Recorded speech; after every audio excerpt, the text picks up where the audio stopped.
Hello everybody, this is Aju. First of all, I would like to say thank you so much for 1,000 subscribers. Even though I'm not really posting that much, I really appreciate you guys. So I'm here to talk about my life.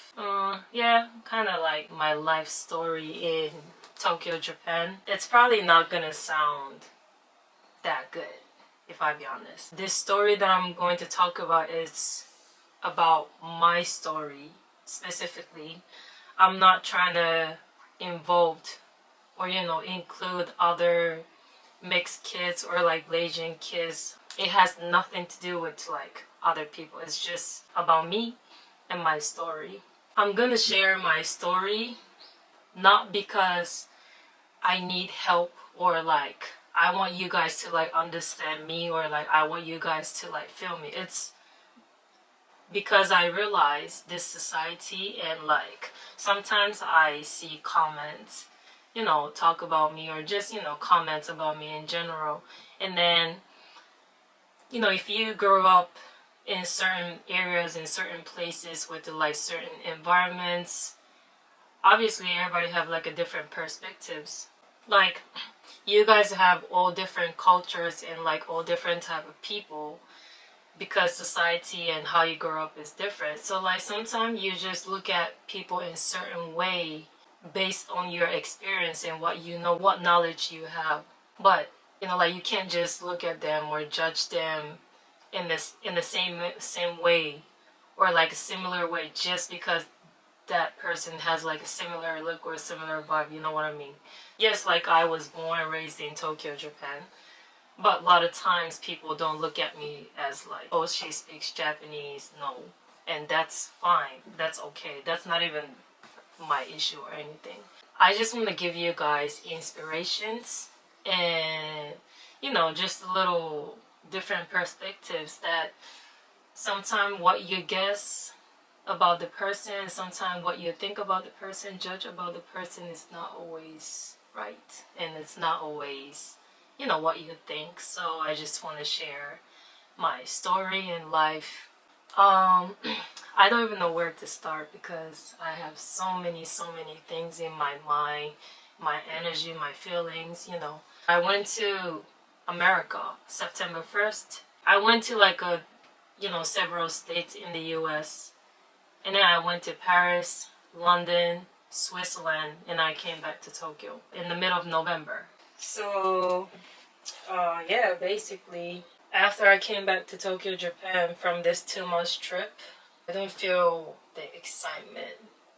I don't want to bring myself in a negative way, so I don't even want to say it. But yeah, like I'm not motivated. Sometimes I just want to like go to sleep just because I don't want to deal with this reality. I do want to DJ more. I do want to have more DJ gigs, but it's not stable and I'm not always going to get chances and opportunities. I just feel very limited being Japan, being Tokyo. Even if I get a lot of chances in Tokyo, I still feel limited. Like, I'm not the type of person to just stuck in Tokyo, Japan. And I do want to get out. I'm planning to get out, but at the same time, it's not easy. I had to figure out a lot of situations. Even like connecting with people, it's very hard for me to find my type of vibe. I definitely have friends who can relate to what I'm feeling, but they're not in Japan. Like for me, it's not even about I want to feel like I want to fit in Tokyo or Japan, or it's not even about like that. It's just even like romantic wise, most of the time I'm not gonna have like a good opportunity for me. I don't want to say this, but I think yeah, I am picky, but I gotta be picky. I just know that if I keep like staying in Tokyo, I would say probably 98% I'm not gonna have like a good romantic opportunity. or like work opportunities. The interesting part is like I've got scouted in LA, or like I've got scouted in when I was in Paris. I've never got any scouted in Japan. It's just people don't really, try to talk to me and communicate or like give me some good opportunity. And I know maybe because I also have tattoos, which I don't really care if I'm missing opportunity because of my tattoos, because my tattoos means a lot, and I decided to get it's for myself. The only thing that I do right now that I'm very motivated and I'm pushing myself is training right now. When somebody like texts me and, hey Aju, like let's go out, it's still like sometimes it's still hard for me to even get ready and like prepare to like go hang out because I'm not in the mood. But once I get to see my friends, then I started to like enjoy, or like I started to feeling a little better. So I think it's more like I'm just going outside to not face what I'm really feeling deep inside. I realize my life in Tokyo is really not easy to live. And then why? Because long story short, I been dealing with like severe anxiety problem that really limited my life in Tokyo in general, like everything. And yes, it's my fault. It's my responsibility to have this anxious problem. I'm not even gonna like blame Japanese society. It's not about Japanese society. It's about me or my health or my mental, it's all that. But right now, I'm doing way better. Way better. But what I been suffering is mainly two things. So one thing is I cannot get on the train on a daily basis in Tokyo, right? When you have like severe anxious problem living in Tokyo, it's really not easy for you to like live. I couldn't really like fully enjoy or like explore Tokyo, how I want it. And then right now, I'm doing better.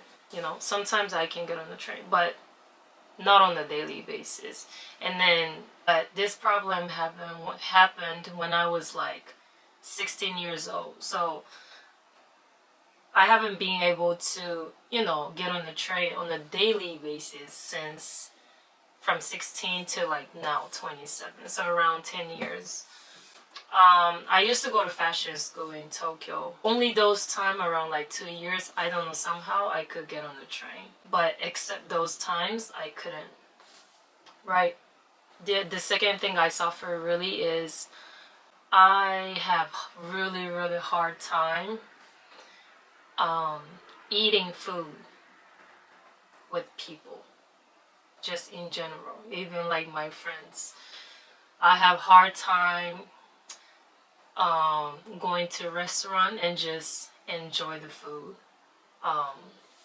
It's my issue. This, when I realized that it's official that I really like stopped and couldn't eat at all with people, is around 2020 September. I remember clearly. And when I found out, I really cried. And I really thought, like, oh my god, I can't really, like, I cannot see myself like eating with people from now on ever in my life. But I worked on a lot about my mental health and physical health. I mean, there's a lot of things that happened to me, really like destroyed my heart. I'm not gonna just share everything right now, but like sometimes my foreigner friends, or like sometimes I see in the comments, or like, hey Aju, where do you recommend for restaurant? Where do you recommend for this and this? Or like, hey Aju, show me around, da da da. And then I kind of wish that I knew a lot of places in Tokyo, or like I kind of wish I could just show people around, or like my friends, just like, hey, you should go this place and this place, and this restaurant is really good, and it's like, but I realize I really don't know places in Tokyo. Even my foreigner friends know way better than I do. And it's because I've avoided many situations to not get anxious, anxiety problem. So what I mean by I cannot eat is like it could be business meeting, it could be just go out, hang out with my friends, just like having several people around me. And it's kind of like, okay, let's eat all together. Like the reason why I feel pressure eating with people in Tokyo, the start was like in Japan, it's our culture, it's like really polite, kind of like showing respect in many ways. We were kind of taught when somebody served the food, you kind of have to like eat everything. Maybe recently it's not that, it's not that strict anymore, but I think when I was growing up, like let's say you go to school and then you have like lunchtime. So every day the school is gonna prepare your meal and you have to eat everything. So like the teacher gonna like check everybody if everybody eat it or not. I think it was also depends on the teacher, but I guess my teacher was kind of like very strict. So if there's something that I couldn't eat, I don't like, then teacher will not let me finish the lunchtime. That means after the lunchtime we had like another class, right? So everybody gonna start study. Everybody gonna start the class and study. Writing text, notebook, textbook, whatever teacher is teaching. While that's happening, I still had to just sit and just deal with this lunch, this meal that they prepare. And then I had to like, they were like try to force you to eat everything, but they know that I cannot eat, right? So like some students probably like ate it and then maybe go to the bathroom and just throw away, or some students find a way to avoid that type of situation. At that time I was just sitting there until the last. So I was just sitting there until the class finished. After class finished, we had like cleaning time. So the students, every student in the classroom had to like clean the room. Like after the cleaning time, we just say bye and just finish. So after everybody's gone, I'm still here to deal with this food, and teacher comes. The teacher is gonna mad at me, and I'm just say I'm sorry and finish. Not so many times, but that happens like sometimes, and not just me but like with other people too. And then also there's like other reasons that made me feel like pressure eating food from somebody who served. That was like around 16, 17 years old also. So I think in my mind I had like a little pressure to eat everything by somebody who served the food. There were many things that I was like mentally dealing with. I like while I was growing up, I had really hard time communicate, and like had like a hard time built good connection with my dad. That's also the main reason why I don't drink alcohol at all. Like none, zero. I don't drink alcohol like zero at all.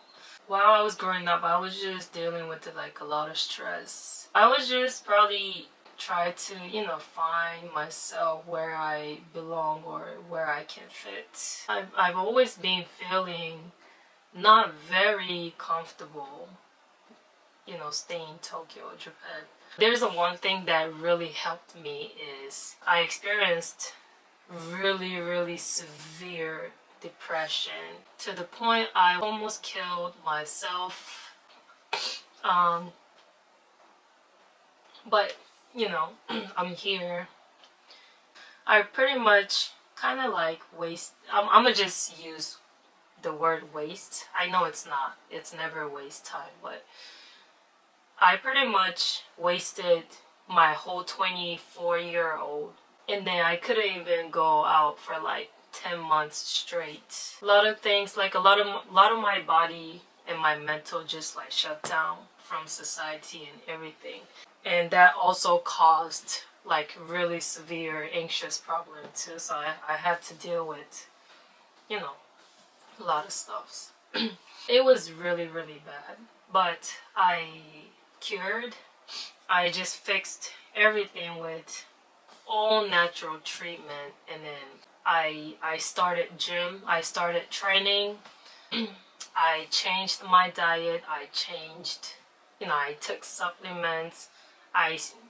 That was my first time I started to read books and just searched, learned about, physical, mental, everything, like why sickness is happening, or like how you can cure sickness, what's the right way, all these stuffs. I faced my inner core, like myself, very, very strict, very, very hard, very, very focused. I was facing myself. From beginning of last year, I started to feel like my energy is like changing. Like I became more sensitive. I'm not talking about like I cry more or like I'm more emotional. It's not like that. It's more like I can really feel, I can really sense. Like I don't want to say things like this that much, but like sometimes I just look at people or like see people, even just the little conversations, and I kind of guess what's happening with them, like, or if they need help. And then when I tell them, people really surprised, like, wow, how you know all these stuff? And I'm like, I just can sense. So like it just, those things started to happen, just not physical, mental, but my spiritual just really like started to like awaken.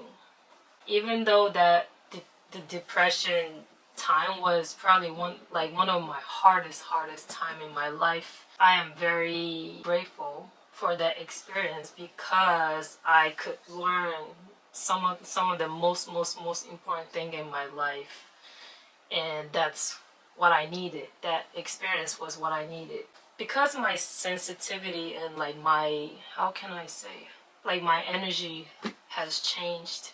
My perspectives also changed. Now it's kind of like not easy for me to feel impressed by, something else. When when you just grow a lot, you kind of like become more lonely, because it's not easy for you to connect in a certain level. Everybody have different frequency, and I respect every human, every living things. But I really have hard time just genuinely enjoy and just, I don't know, connect with people.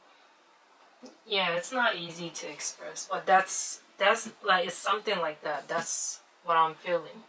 After I came back to Japan from this 2 months trip, for me, Japan is amazing. I like Japan. It's like cheap, where food is always good. Most of the time it's safe. It's very convenient. But my important thing is like vibration wise, energy wise, it's not easy for me to just genuine, like purely enjoy and connect with people, stuff like that. And for me, it's very, very hard to make money in Japan because anxious problem that I been having that caused a lot of like limitations. I had to find something with things that I can do, and that's when I started delivery job. Because in Tokyo, I mean in Japan, like you can apply to like those delivery job company, and then they're gonna provide a car for you. Like you can rent, borrow a car. They're gonna give you the job. So right now I'm still doing this job. It's also about personality wise. I have like ADHD, and then probably many of you have too. I don't know. I don't look at ADHD as a problem. It probably depends on the level too, right? And also my personality wise, I'm like very, very passionate person. I have a lot of things I'm interested. Now I'm a DJ. I do boxing. I enjoy training. I started to be interested in, acting too. And it's like me as Aju in this life right now, I don't have enough time to just accomplish everything that I want to do, everything that I'm interested. I really follow my intuition because I know that's very, very important, and I listen to, what my heart says. I probably decide things and just go things by maybe like 80% by my intuition, maybe 20% sometimes I had to adjust with my head. And also like perfection, perfectionism, I don't know how to say. I want to be perfect at everything I do, everything what I want to do, and I know that's impossible. It's easy to say it, but like when you're in that moment, when you're really dealing with that moment, it's not that easy. But that's fine because that's life. That's in every moment you learning, so that's okay. Since I came back, I don't feel like myself. I really feel negative about myself. I often feel like I just want to get out this earth. Like I wish there's a way, like other ways to just escape, not this earth. I've been dealing with like, oh, I kind of want to just give up everything and just, but I know that's not what I'm gonna do. So I just thought I can just be transparent and just tell how I feel. Like maybe it sounds like whatever, but in my mind I'm just dealing with a lot of stuff. I want to like get used to do this YouTube thing more, and hope I can connect with you guys more. Like I said, I'm not asking any help or anything. I know where I'm at, and I know my face right now. I know how to fix this. This is just me right now, how I feel. Like that's it. But I just wanted to like let you guys know that, oh, Aja has this look, or the way Aja talk is this. That's why she's this, or she must be this, she gotta be this. Like, no, it's not always like that. So I hope you guys understand, not about me, but about that perspectives. I hope you guys can, see people, look at people in a different way, not always what you think. So, just one of my perspectives that I wanted to give you. I don't know what to post about my next video. I like talking, so I don't mind talking like this, or maybe go out vlog. I don't know what to post. But thank you guys so much. Have a great day. Bye bye.